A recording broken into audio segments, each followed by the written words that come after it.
Selamat pagi para investor Binarta Sekuritas. Kali ini saya bertemu kembali dengan saya Revita Diah, analis Binarta Sekuritas. Kali ini saya akan membawakan mengenai highlight Waskita Karya.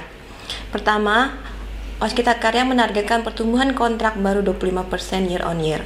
Per 2021 lalu, Waskita membukukan kontrak baru senilai 17,7 triliun atau lebih rendah 28,5% year on year. Untuk 4 bulan 2002 ini, kontrak baru dibukukan sebesar 6,94 triliun atau naik signifikan sebesar 283,05% year on year dengan sebagian besar dari proyek konektivitas infrastruktur.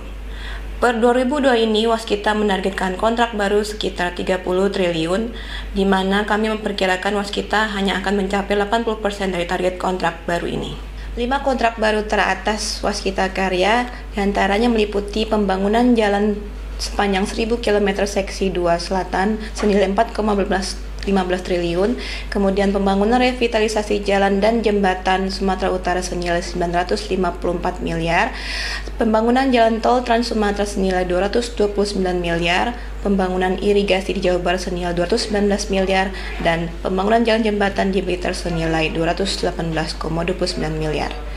Saat ini Waskita sedang mengejar kontrak dengan pembayaran di muka dan dengan pembayaran bulanan sehingga piutang usaha mereka dapat dikontrol lebih baik daripada sebelumnya. Highlight kedua mengenai pemulihan berada di jalur yang tepat.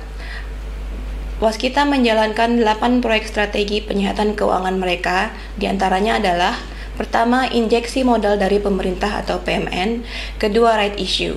Tahun lalu Waskita mendapat suntikan modal PMN senilai 7,9 triliun dan right issue 4 triliun. Tahun ini PMN dan right issue akan dilaksanakan pada semester kedua. Adapun PMN tahun 2022 senilai 3 triliun, sedangkan porsi publik right issue senilai 1 triliun sehingga total menjadi 4 triliun. Kemudian strategi ketiga mengenai Master Restructuring Agreement dengan 21 bank. Strategi keempat mengenai restructuring anak usaha seperti Waskita Beton. Yang kelima, divestasi jalan tol, yaitu tahun lalu ada sekitar 4 jalan tol yang sudah divestasi seperti Medan Kuala Namu Tebing Tinggi, Semarang Batang, Cinere Serpong, dan Cibitung Cilincing. Untuk tahun ini, Waskita berencana akan divestasi 4 jalan tol kembali. Strategi berikutnya, Waskita menyelesaikan pembangunan jalan tol Trans Sumatera, kemudian transformasi bisnis dan fokus pada GCG dan manajemen risiko mereka.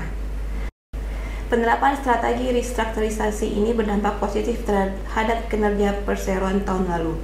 Waskita meraih rugi bersih tahun lalu turun lebih rendah sebesar 1,1 triliun dibandingkan 7,4 triliun di tahun 2020. Kami memperkirakan laba bersih tahun ini lebih baik dibandingkan tahun sebelumnya, di mana dengan restrukturisasi utang dan struktur biaya operasi yang lebih ramping. Untuk valuasi target harga saham untuk Waskita Karya, kami mempertahankan target harga sebesar 940 per saham atau diperdagangkan pada 11 kali PE. Dengan kenaikan 82% terhadap harga saham saat ini, kami tetap merekomendasikan beli. Demikian highlight mengenai update Waskita Karya. Sekian dan terima kasih.